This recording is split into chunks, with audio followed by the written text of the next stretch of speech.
Welcome to our channel. నేను మీ Teja. Present అయితే నిన్న జరిగినటువంటి ఒక పిల్లాడు ఆత్మహత్య నారాయణ స్కూల్లో జరిగింది. ఇదంతా కూడా హయత్ నగర్, నేతాజీ నగర్ లో ఉన్న ఈ స్కూల్లో జరిగింది. ఇదే కాదు, ఇంతకు ముందు చాలా జరుగుతున్నాయి. మరి ఎందుకు ప్రభుత్వం ఇటు నారాయణ సంస్థలు కానీ అటు శ్రీ చైతన్య సంస్థలు కానీ ఎందుకు టచ్ చేయలేకపోతుంది? రీజన్ ఏంటి? ఈ విషయాలన్నీ కూడా మనం తెలుసుకోవాలి. ఒకసారి మనం పూర్తిగా చూస్తే ఆ పిల్లల్ని తీసుకెళ్లే విధానం చూస్తే చాలా బాధ అనిపిస్తుంది. జైల్లో ఖైదీలను తీసుకెళ్ళినట్టు తీసుకెళ్తున్నారు. పేరెంట్స్ అందరూ కూడా ఆ గేట్ల దగ్గర వెయిట్ చేస్తున్నారు. ఒకసారి మీరే ఆలోచించండి. వేలకు ఫీజులు కట్టింది మీరు గేట్ల దగ్గర నుంచోడానిక? మీ పిల్లల భవిష్యత్తు గురించే కదా మీరు ఆలోచించేది. వాళ్ళని పొట్టబెట్టుకుంటున్నారు ఈ రోజు నారాయణ సంస్థలో. ఒక టీచర్, ఒక ప్రిన్సిపల్, అతను భయం చెప్పాల్సింది పోయి వేరే విద్యార్థితో కొట్టించి అవమానించి ఆ క్లాస్ రూమ్ లో అబ్బాయిని చాలా బాధ పెట్టాడు. అది జీర్ణించుకోలేక ఆ అబ్బాయి తన హాస్టల్ రూమ్ లో ఉరి వేసుకుని మరి సరే, అబ్బాయి కంటే తెలీదు, కనీసం హాస్టల్ దగ్గర వార్డెన్ అయినా ఉండాలి కదా. వాళ్ళు ఏం చేస్తున్నారనేది చూసుకోవాలి కదా. మరి వేలకు ఫీజులు కట్టించుకుంటున్నప్పుడు అక్కడ సెక్యూరిటీ సిబ్బంది కూడా కరెక్ట్ గా ఉండాలి కదా.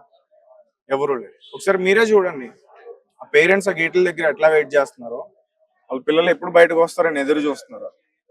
దీనికన్నా జైలునే ఏమేమో ఒక్కొక్కరిని ఖైదీల్ని రిలీజ్ చేస్తున్నట్టు రిలీజ్ చేస్తున్నారు. కనీసం ఆ పేరెంట్స్ కి కూర్చోవడానికి కూడా ఇక్కడ వసతి లేదు, ఒక ప్లే గ్రౌండ్ లేదు, ఏమీ లేదు. సో విద్యార్థుల భవిష్యత్తులతో వీళ్ళు ఆడుకుంటున్నారు. పేరెంట్స్ కూడా వాళ్ళ పిల్లల జీవితాన్ని వాళ్ళే పాడు చేస్తారని పూర్తిగా అర్థం చేసుకోవచ్చు. సో ఇది ఇక్కడ పరిస్థితి. మరిన్ని విషయాలు ఒకసారి మనం వారితో అడిగి తెలుసుకునే ప్రయత్నం అయితే చేద్దాం. లాస్ట్ టైం ఎప్పుడు మాట్లాడారు మీ అబ్బాయితో? 7:30. నిన్న 7. ఏం మాట్లాడిండు? ఏమన్నా షేర్ చేసుకున్నాడా మీతో? షేర్ చేసుకోలేదు. తిన్నారా అంటే డిన్నర్ అయిందని అంటే అయిందన్నాడు. అంతే. అన్న ఒక్క నిమిషం. డిన్నర్ అయిందంటే అయిందన్నాడు. సరే ఓకేనన్నా, బాయ్ అన్న. ఎప్పుడు జాయిన్ చేశారు స్కూల్? ఈ స్కూల్లో ఈ సంవత్సరం చేసి. ఇదే మొదటిసారా? ఇదే మొదటిసారి. ఎంత కట్టారు ఫీజు? 2 lakhs కట్టాను. 2 lakhs కట్టారా? మీరు జాయిన్ చేసినప్పుడు ఏం హామీలు ఇచ్చారు మీకు? వీళ్ళ స్కూల్ వాళ్ళు హామీలు ఏం లేవు. ఇలా చెప్పాలంటే ఈ మధ్యకాలంలో చూసుకుంటే ముఖ్యంగా ఈ ప్రైవేట్ సంస్థల్లో ఎక్కువగా ఇట్లాంటి ఆత్మహత్యకి చేసుకుని పాల్పడి చనిపోతున్నారు.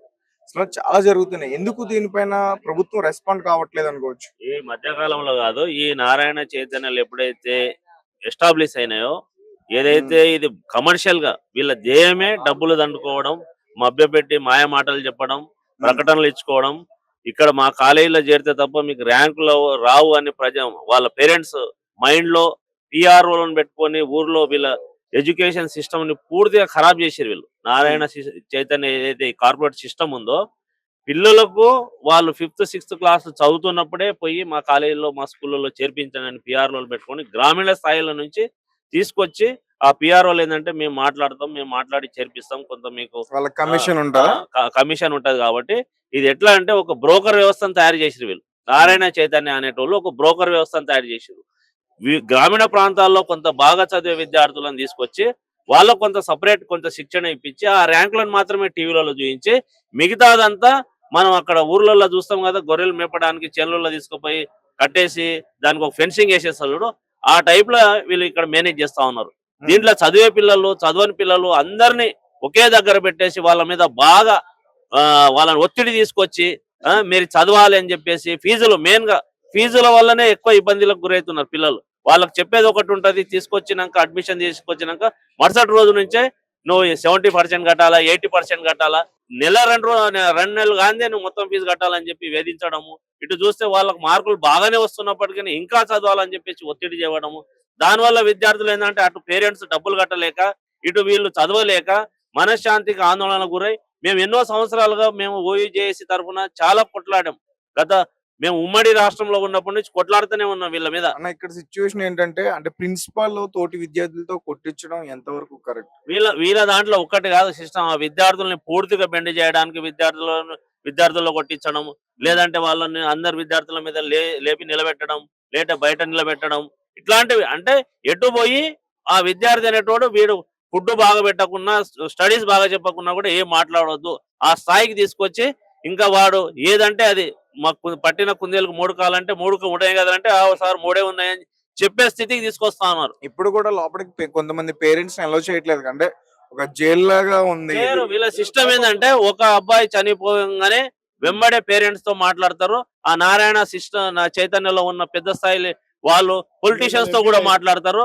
ఇక్కడ ఉన్న పోలీసులతో కూడా మాట్లాడితే డీసీపీ ఏసీపీలతో మాట్లాడి అక్కడ విద్యార్థి సంఘాలు వచ్చి గొడవ పెడతాయి కాబట్టి మీరు వాళ్ళని మేనేజ్ చేయండి, వాళ్ళని అక్కడ దూరంగా తీసుకెళ్ళండి, లేదంటే వాళ్ళని అరెస్ట్ చేయండి అని చెప్పేసి వాళ్ళని మేనేజ్ చేసేసి ఇక్కడ ఇక్కడ ఇంత బందోబస్తు అవసరం. మళ్ళీ ఈ బందోబస్తు రోజు ఉంటే ఆ విద్యార్థులు ఎందుకు చేస్తారు? ఇప్పుడు వీళ్ళు ఎవరిని కాపాడడానికి వచ్చినట్టు? అంటే ఇప్పుడు చనిపోయిన విద్యార్థిని కాపాడడానికి వచ్చినట్ట, లేకుంటే ఈ యాజమాన్యాన్ని కాపాడడానికి వచ్చినట్ట? మనకి ఇక్కడ క్లియర్ కనబడుతుంది కదా. ఇప్పుడు వీళ్ళు చేసే అరాచకాలు, వీళ్ళు ఎన్నో వేల కోట్లు ఇన్కమ్ ట్యాక్స్ కూడా వీళ్ళు కట్టట్లేదు. మనకు 100 కోట్ల ఇన్కమ్ ట్యాక్స్ వీళ్ళ మీద ఫైన్ వేశారు చైతన్య కాలేజ్ మీద గతంలో. నారాయణ కూడా అంతే. ఇవన్నీ అక్కడ వీళ్ళకి పర్మిషన్ కూడా లేదు, బోర్డులు కూడా లేవు. ఒక్క కాలేజ్ పర్మిషన్ తీసుకొని 5-6 నడిపించుకుంటారు. లేదంటే ఎక్కడ కూడా బోర్డులు కనపడకుండా ఒక సిస్టమ్ ప్లే గ్రౌండ్ లేదు, లేదంటే దీనికి ఫైర్. అలాగంటే వీళ్ళు కూడా అంటే టీచర్స్ ని తీసుకోవడం అంటే డిస్కంటిన్యూ డిగ్రీ డిస్కంటిన్యూ అయిన వాళ్ళు, లేకపోతే జాబులు రాక అంటే ఉంటారు కదా, వాళ్ళని తీసుకొచ్చి ఇక్కడ పెట్టి వచ్చి రాని సబ్జెక్ట్స్ వాళ్ళతో చెప్పించి. ప్రధానంగా వీళ్ళు ఏం చేస్తారంటే, ఒక ప్రిన్సిపాల్ అనేటోడు ఏం చేయాలంటే చదువు చెప్పకూడదు. ప్రిన్సిపాల్ అంటాడు, మనం వేరే కాలేజీలో పోతే వాడు చదువు వచ్చినట్టు ఉంటాడు, వాడు సబ్జెక్ట్ ఎక్స్పర్ట్ ఉంటాడు, ఆ సిబ్బంది మీద వానికి కమాండ్ ఉంటది ఎవడు ఏం చెప్తుండ అనేది. కానీ ఇక్కడ ప్రిన్సిపాల్ ఎవరిని పెట్టుకుంటారు తెలుసా? మీరు బాగా అబ్జర్వ్ చేయండి, నేను ప్రభుత్వానికి విజ్ఞప్తి చేస్తున్నా. నారాయణ చైతన్యాల ప్రిన్సిపాల్స్ అంటే వాడు ఒక బౌన్సర్ అయినా ఉండాలా, లేదంటే వాడు 4 విద్యార్థి సంఘాలు తెలిసి వాళ్ళని మేనేజ్ చేసుకునేటోడన్నా ఉండాలా, లేదంటే ఈ కాలేజీలో ఈ స్కూల్లో పాఠశాలలో ఏదైనా కమిషన్లు ఎట్లా దొబ్బాలా, లేదంటే ఎక్కువ ఫీజులు ఎట్లా కలెక్ట్ చేయాలా, లేదంటే ఎలా మిగిలించాలా, ఎలా పిల్లల కడుపులో ఎట్లా కొట్టాలా, ఇలాంటి ఎక్స్పర్ట్లను పెట్టుకుంటారు వీళ్ళు కదన్నా. అంటే ఇన్ని జరుగుతున్నా గానీ ఎప్పటి నుంచో చూస్తున్నాం. మరి తల్లిదండ్రుల్లో ఎందుకు మార్పు రావట్లేదు? అండ్ ఇక్కడ మొన్న జరిగిన సిచ్యువేషన్, ఈ రోజు జరిగిన సిచ్యువేషన్ చూసుకున్నా సెటిల్మెంట్ అంటున్నారు ఏంటి? ఇలాంటి వార్తలు ఎందుకు వస్తున్నాయి బయటకి? తల్లిదండ్రులు ఇప్పుడు ఒక విద్యార్థి చనిపోతే ఆ తల్లిదండ్రులు మాత్రం మనవేదన గురై వాళ్ళు రియలైజ్ అవుతున్నారు. కానీ ఇదేంది, ఒక సముద్రం లాంటిది వ్యవస్థ.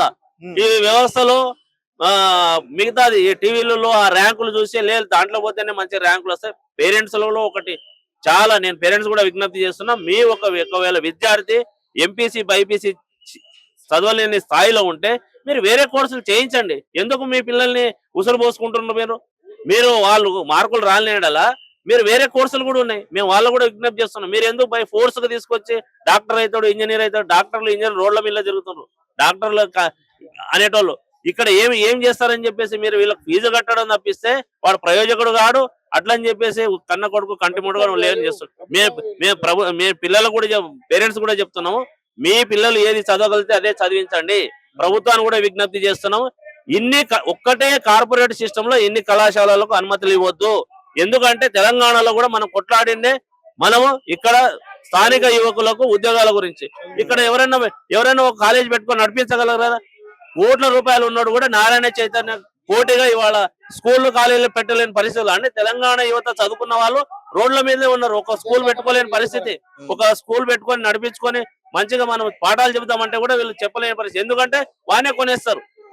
వాని స్కూల్ ని ఒక సంవత్సరంలోనే అది స్కూల్ నడవకుండా మొత్తం దాంట్లో ఉన్న స్టాఫ్ ని కొనేస్తారు. ఆ రకంగా ఇది ఒక మాఫియా నడుస్తుంది. దీని మీద కఠిన చర్యలు తీసుకోవాలని మేము ముఖ్యమంత్రి రేవంత్ రెడ్డి గారిని విజ్ఞప్తి చేస్తున్నాం.